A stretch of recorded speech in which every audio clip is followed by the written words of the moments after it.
welcome to a W2XBS Decade Roundup. We'll be your host for this decade.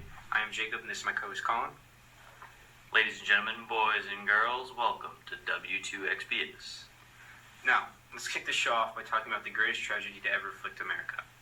Although it may have started in 1929, the Great Depression reached its peak in the 1930s and sent the U.S. economy crumbling. Over 1,300 banks closed in 1930 alone. It truly was the greatest American tragedy. The Great Depression was the longest and most severe economic downturn to ever occur not only in American history, but perhaps in all of history. I can tell you of the horrors that have occurred in this decade. Having recently moved out of Hooverville, we bore witness to death, disease, and incredible sorrow. We have only recently started to recover under the leadership of Franklin Delano Roosevelt and his reforms with the New Deal program. Colin, how do you feel about the New Deal program? You know, I felt it had promise, but it wasn't being implemented to its full potential. I completely disagree with the relief programs. It was just another way for people to avoid getting a job because our government was paying them to be unemployed. I completely agree with you about it not being used to its full potential. If they truly wanted to heal the country, more effort needed to be put into recovery, such as providing jobs for the unemployed at the beginning of the decade. However, as the decade progressed, more focus needed to be put on reforming the country to avoid any possibility of such a tragedy happening again. I disagree with your observation on the relief program. I believe that the relief program was essential to providing the unemployed with the monetary capability to look for a new job without giving them enough to live off of. Plus, in our society at the time, it was highly looked down upon to people who participated in these programs. This helped prevent most people from taking advantage of them because of social ridicule. However, it also discouraged people who needed it from utilizing it for the same reason. We're both entitled to our opinions, so let's move on, otherwise we're going to spend too much time on this topic. Yes, let's move on. How about we talk about some famous people from the 1930s? That sounds perfect. Alright, I wanted to talk about Franklin Roosevelt, Al Capone, Herbert Hoover, Amelia Earhart, and Jesse Owens. Perfect people. They all represent some of the greatest things to happen in the 1930s. First, let's talk about Roosevelt. I think he is perhaps the greatest president to hold office since Abraham Lincoln. He has helped bring us out of the Great Depression. His New Deal programs were revolutionary and were a complete contradiction to the laissez-faire belief of the government from the 1920s that sent us into the Great Depression. Roosevelt was able to inspire America through his incredible speeches and fireside chats. His overall charisma spread to the citizens and strengthened the American resolve. I would now like to read you a small portion of his most famous speech. I am certain that my fellow Americans expect that on my induction into the presidency, I will address them with a candor and a decision with the present situation of our people impel. This is preeminently the time to speak the truth, the whole truth, frankly and boldly. Nor need we shrink from honestly facing conditions in our country today. This great nation will endure as it has endured, will revive and will prosper. So first of all, let me assert my firm belief that the only thing we have to fear is fear itself. Nameless, unreasoning, unjustified terror, which paralyzes needed efforts to convert, retreat, and to advance. In every dark hour of our national life, a leadership of frankness and vigor has met with that understanding in support of the people themselves, which is essential to victory. I am convinced that you will again give that support to leadership in these critical days. So you already know about some of my beliefs in the New Deal programs, but I agree with your analysis about him and his contributions to our country so far. Yes, I know. Next, why don't we say something about perhaps the most infamous criminal to ever live, Al Capone. No, you're doing great. Just keep going. Sure. Al Capone was the largest crime boss to ever strike the American public. Based in Chicago, he transformed the city into one ruled by the government and inspired fear in countless citizens. He avoided arrest an amazing number of times despite the police's knowledge of his criminal behavior. He was finally apprehended earlier this decade in 1932 during the height of the Great Depression. Although he was only taken down for tax evasion, they were able to keep him behind bars and end his reign of terror over the citizens of Chicago, and end the American public's fascination with his criminal designs. Yes, that is an excellent analysis of his contribution to the development of America, if I do say so myself. Now I would like to talk about Hoover and how he has affected America. Perhaps the most hated man in America during this decade, Hoover was hated by just about every U.S. citizen as he was unable to help relieve the Great Depression in any ways. We can say we have witnessed this firsthand in the Hooverville we lived in. Obviously, Hoovervilles are named after him. Everybody in these Hoovervilles and many outside of them held and still hold utter contempt for him as he sat back and did absolutely nothing during his presidency to help the citizens of America. That was quite an astute observation. I 100% agree if he had done anything to do away with the policies of the 20s, Perhaps thousands upon thousands of people may not have died from starvation and disease or committed suicide during the 30s because they had no hope or any way to get up. Now let's talk about Amelia Earhart, the most infamous story from the 1930s. She was the first female to fly solo on a transatlantic flight in 1932, and the first person to fly from Honolulu, Hawaii to Oakland, California in 1935. She captivated the minds of the American public and was an inspiration to countless women who took pride in her achievements. When she disappeared in 1937, her second attempt at an around-the-world flight cut through the troubles of the Great Depression and struck deep into the hearts of many Americans. This was a tragedy within a tragedy. Truly a tragedy. Alright, now let's talk about Jesse Owens. He truly was spectacular to watch at the Berlin Olympics. Due to his stronger physique than the white athletes, he was able to win gold medals in the 100 and 200 meter run, the long jump, and the 4x100 meter relay. He brought pride to America and even proved to annoy the fascist Hitler. Albert Speer quoted Hitler on a statement regarding Owens. Their physiques were stronger than those of civilized whites and hence should be excluded from future games. He truly was one of the most instrumental people in getting a hand over the fascism that is currently running rampant through Europe and threatening the American ideals.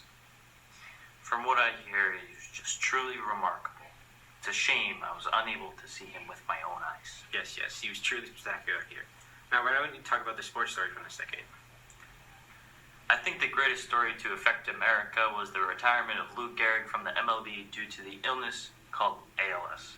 ALS is a disorder that strikes at the motor function of the nervous system, leaving the brain completely unaffected.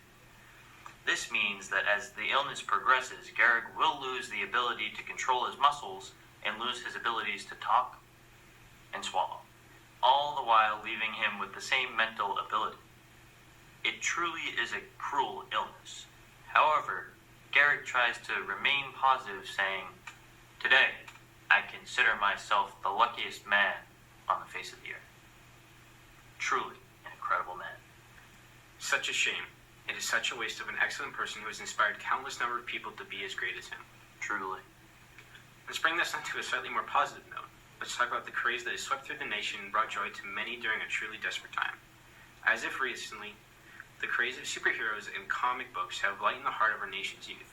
They provide them with a pure and incorruptible person to look up to as they are growing. We will now welcome a good friend, Ryan Rock, to read a poem about an experience during the Great Depression. My mom is poor, my dad is dead. I can't even buy a loaf of bread. No work here, no work there. The last thing I ate was a rotten pear. People are leaving, they hop on the train. Do they even have a brain? What will I do? Where will I go? If I hop on the train, I'll only have my yo-yo. I have decided the train is best, for it is heading to the west. I run away from New York, I want food on my fork. I am scared, my future is uncertain, for the day will close its curtain. Perhaps I will live, perhaps I will die, but there's one thing I know, I want some pie. Thank you very much. Well, that's all, folks. Thanks for tuning in to this W2XBS signing off.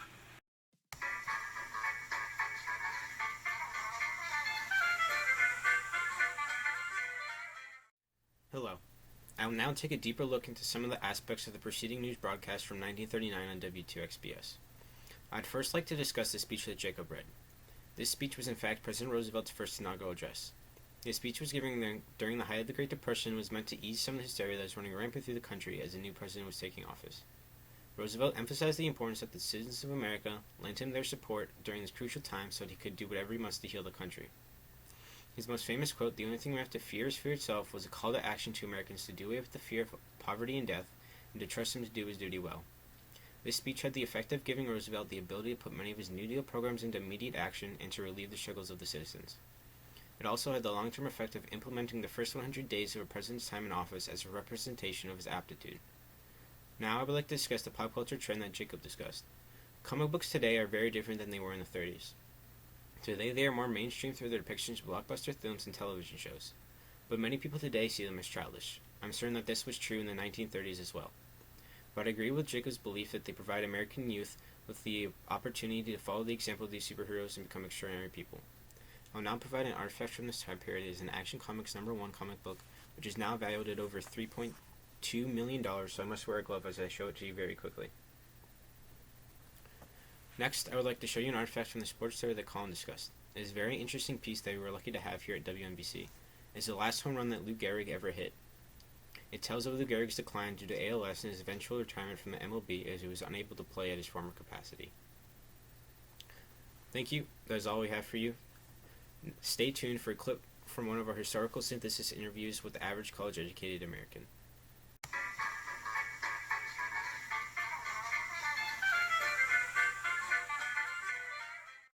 Hello and welcome to WNBC Historical Synthesis interview with the average college-educated American adult, in which we compare the educational system now to the educational system during their time. I would like to welcome our new interviewee, Mr. McCleery. Our topic for this interview will be the 1930s. So, what can you tell us about the 1930s that you remember from your time learning about the decade? I remember that the 1930s were a time between World War I and World War II. It was a difficult time for a lot of the world, especially here in America with the Great Depression. There were a lot of people out of work, a lot of economic issues, and again, it was time between the two world wars. Good. What do you know about the Great Depression's causes, its effects, and the effects on citizens of America? Well, I remember it actually started in 1929.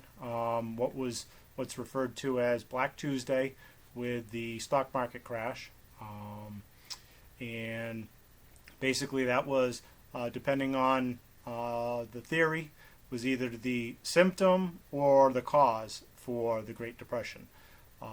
But basically, unemployment rose tremendously. Everybody's incomes went down drastically, and it was a very difficult time economically for a lot of people, combined with the great drought in America's heartland, which caused food prices to increase. It was a very, very difficult time. That was excellent. So if you were living in this time, how do you think you would have reacted to the problems that the citizens of America faced? Well, I probably would have done what a lot of the American citizens did, which was hold on to my money, squirrel it away, use it to the best of my ability, hunker down, make best with as little as possible, and ride things out. Smart. Was there anything that you encountered in your time during the Great Recession that relates to the 1930s and the Great Depression?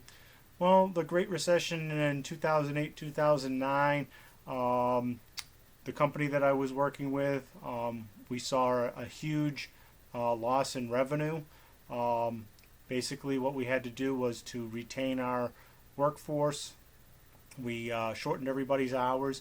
We used some of the state and federal employment assistance programs to keep them employed, even though they weren't getting full 40 hours a week. And I think that that's pretty much what people in the Great Depression would have done as well. All right. What is your opinion about the government's actions to help heal the country during the Great Recession? How did it affect you? I think the bailout programs, specifically of the automotive industry, went a long way toward helping our business. We were heavily tied to automotive, like most manufacturing entities in the United States, certainly. So the bailout of the automotive industry, even though it was maybe not the most popular amongst a lot of people, people felt that the automotive companies were large enough to help themselves and shouldn't have put themselves in that situation. Without that, I think things would have dragged on a lot longer than they did, and we probably would have ended up in the same situation just further down the road. So, Oh, thank you. This is all we have time for in this interview. Tune in next time for another look into the educational system of America. This is WNBC signing off.